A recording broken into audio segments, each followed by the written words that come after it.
Welcome, everybody! It's the Saturday Season Podcast. It's me, Maddie, with my dude and a rival this week, Anthony. What is up, Anthony? See if the Trojans could play spoiler this week, huh? Hey, we're hoping not. We're hoping not, first of all. All right. But let's see. Right now, let's get into what's your matchup to watch this weekend? Like, is it the O line versus the D line? What are we looking at?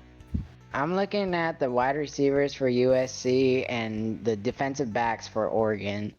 When you think about USC's receiving core, you think Brendan Rice, but honestly, the productivity has came from Taj Washington for the most part. Brendan Rice leads the team with 10 touchdowns, but it's really Taj Washington that has all the receptions and the yards. So I'm curious to see who's going to cover who. And then also the two defensive backs that are going to cover Taj Washington and Brendan Rice, I would like to see who takes Zachariah Branch. And that's where I'm going to lean on you, Maddie. Who do you think is that third guy to take Branch, or, kind of electric receiver that kind of, if you give him space, he'll hit a home run on you? So, first of all, I think Oregon is going to play heavy zone this game.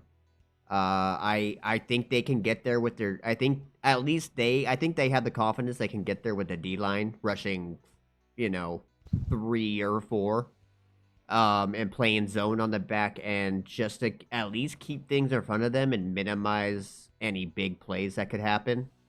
Yeah. But as far if they do get into a man-to-man situation, I think Jaleel Florence is going to be the guy, number 6 on the defense. Gotcha. I think he's the guy for Taj Washington. I think Kyrie Jackson will be roaming with Brendan Rice most of the game, because he probably is the best man-to-man DB that Oregon has. They might even say, let's play 2 high safety and keep two on the backside. That's what I'm saying. You just play cover 2 man under all day. That's what you play versus USC. If their line can't stop 4 rushers, you play a 4-3 simple cover 2 man under all day. You cover the flats, you make sure you got it covered deep. You're good to go because you can get your guys there, right? And if you're getting pressure on Caleb, you're making him scramble. Like we were talking about before we recorded, Anthony, you're playing with fire there, really, when you get Caleb out on the run, because he's either going to extend the play and receivers are going to get open, or he's going to run for a first down. Yeah, and in my perspective too, I think the offense is best when he's on the run, or breaking it out for a run, and that also, it's honestly, it goes for both teams. I've seen Bo Nix do the same thing. Yeah. But USC really needs to fucking run the ball. I think on a side note, they did really well against Washington's defensive front last week. I thought they protected pretty well. They protected enough to win the game, but obviously, defense let us down once again, and that's why they fired Alex Grinch. But moving along, we could go all day. Maddie, what is your matchup for your Oregon team versus my USC team?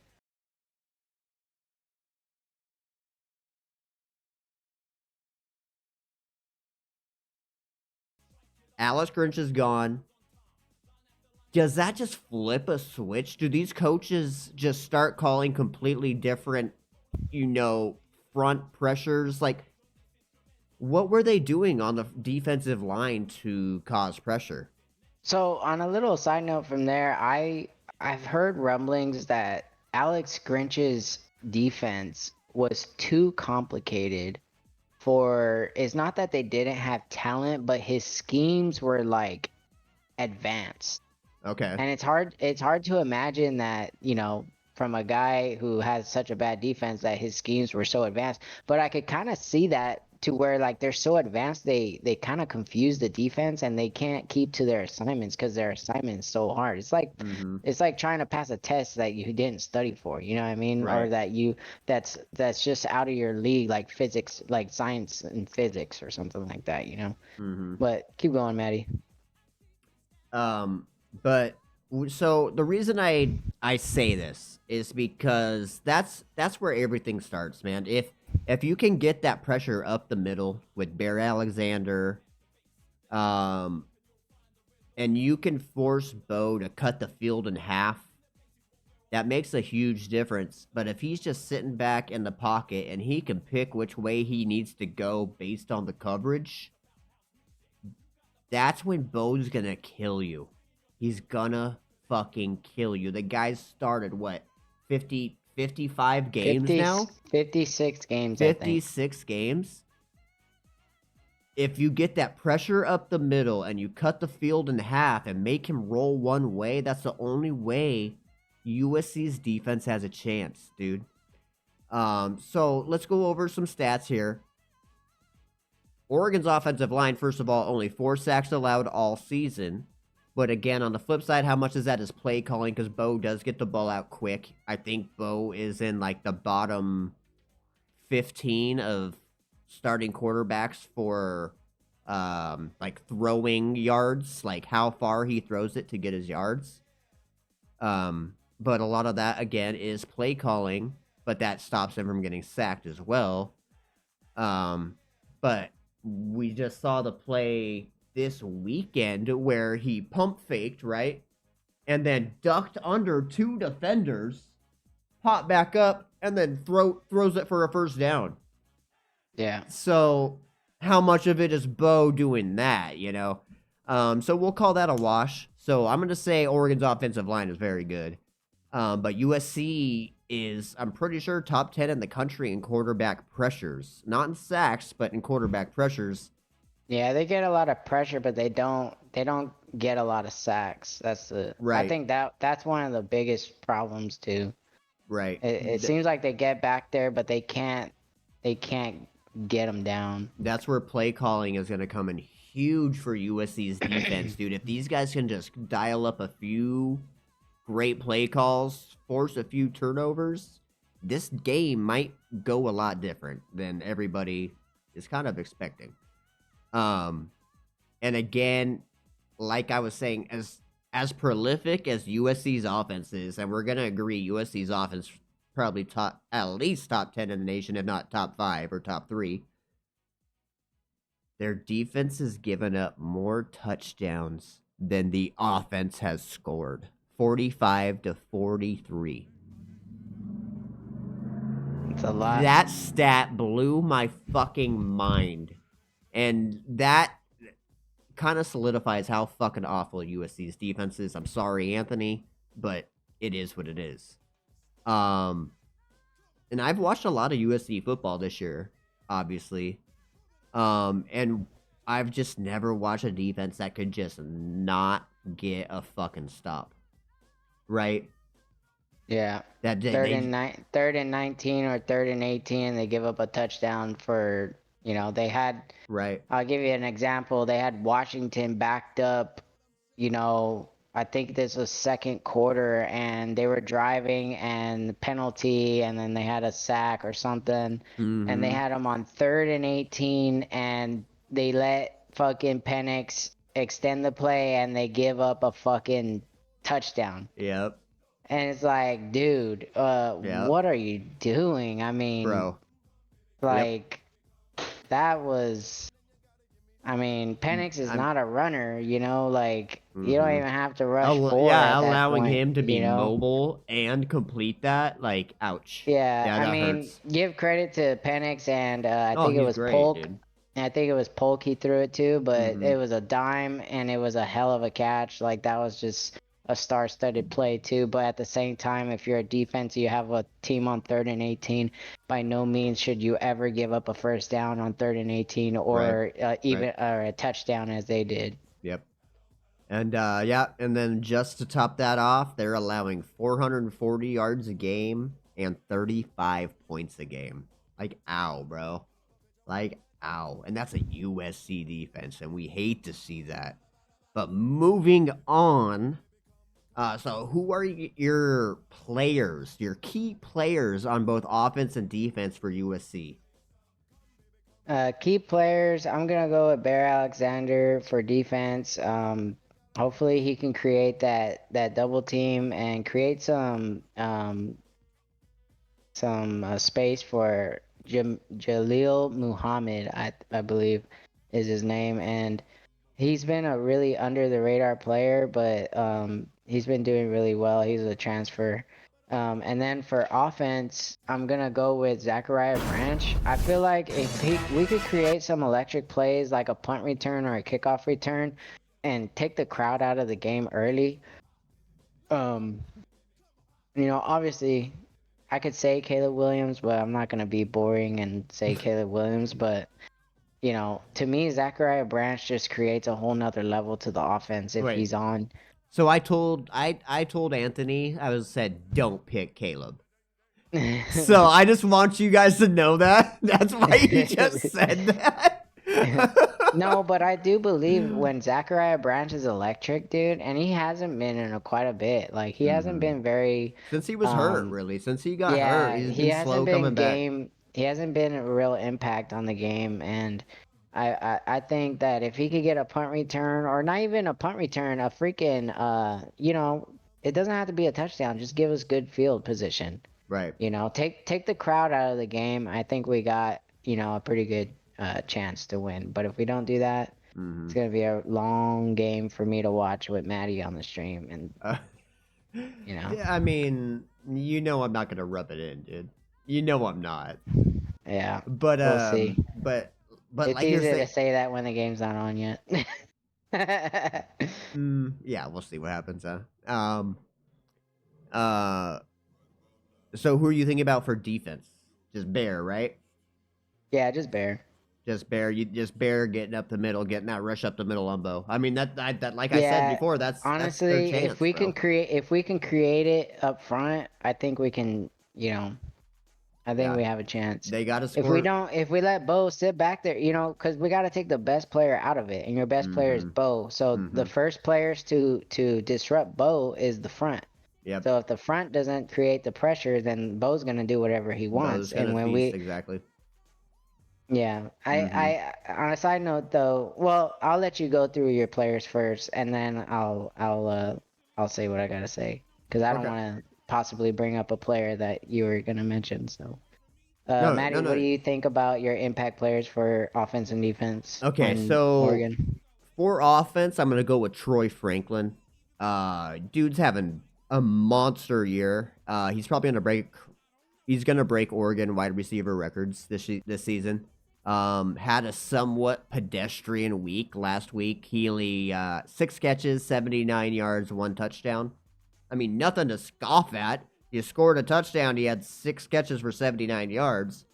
But I mean, the guy on the season has 58 catches, 946 yards, and 10 TDs, bro. I would add to that though. I would say weather conditions kind of had a little Oh, impact on that. I mean, but Tez Johnson had 12 catches, 180 yards, and 3 touchdowns. Yeah. So there's one thing. There's a spot. I want to show you guys this really quick.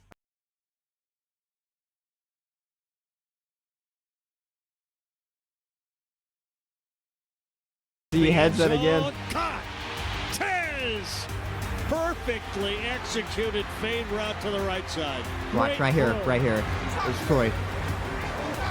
He's hot today. That's the number 1 receiver. He's trying to win the Bolitnikov, bro. And he's like, he's hot today. He's pumping his boy up, bro.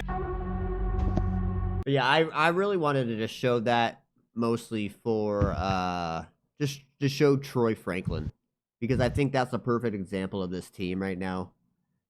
Troy Franklin's the number 1 guy, the number 1 receiver, having a pretty basic game. His number 2, 3 guy is just going off, and he's doing nothing but hyping him up, Nice. And I think that's a big part of why Oregon's going to win this game this weekend. But going into my defensive player, going with Brandon Dorless. kind of the same reason I'm going with Bear Alexander for USC, really. Because I think he's gonna get that up the middle pressure on Caleb. He's gonna force Caleb to make quicker decisions, not let him extend the play too much. Just because Oregon's edge rushers as well are gonna get there. But I think Dorless up the middle is just gonna make the biggest difference.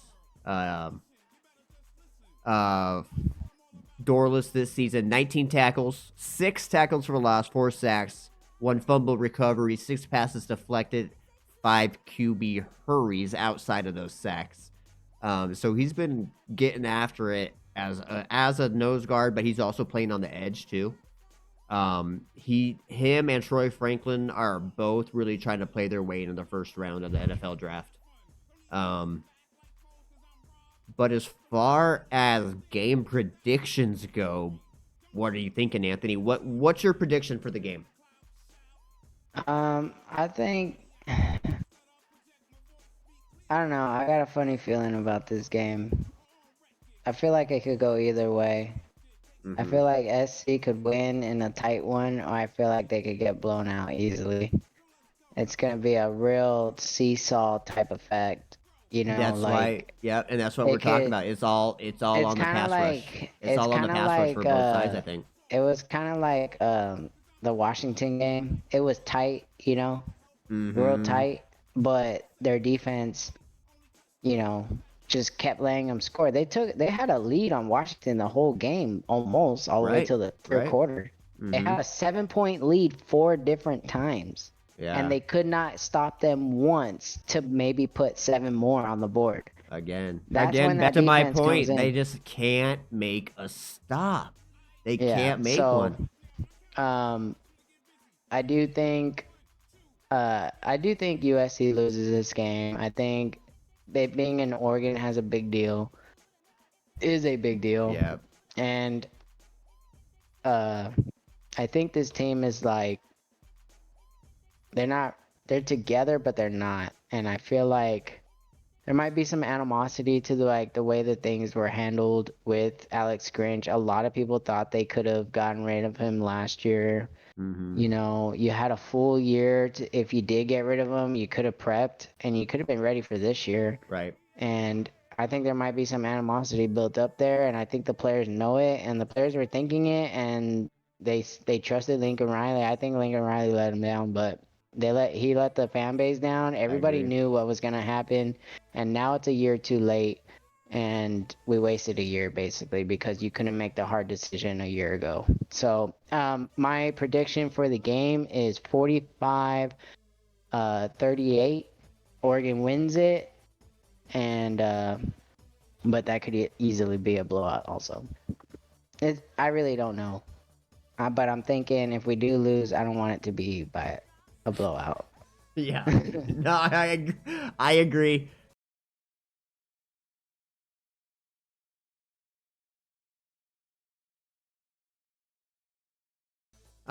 So for my prediction, I think Oregon wins this one walking away. I don't think it's going to be close. I think it's going to be close in the first quarter.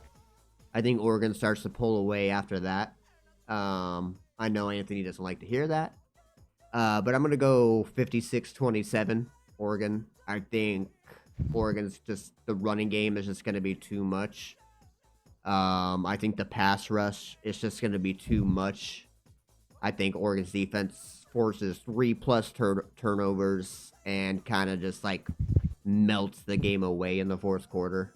I really think it's going to be that kind of game. I think Troy Franklin and Bo Nix are going to have huge games.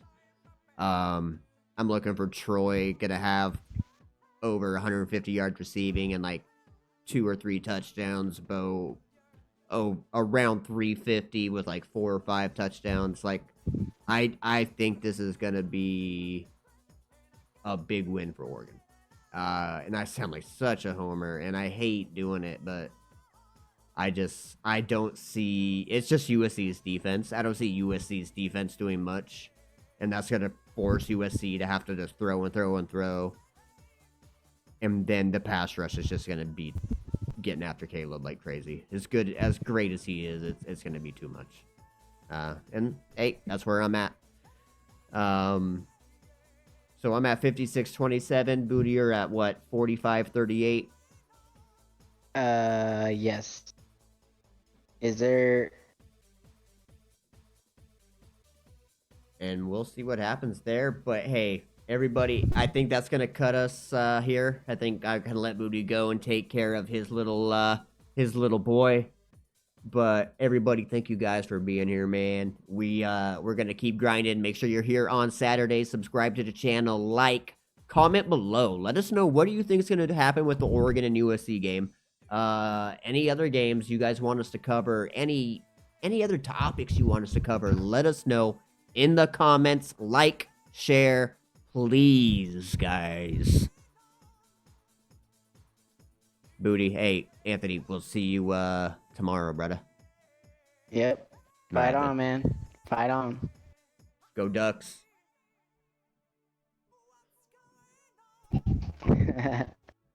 Go Ducks!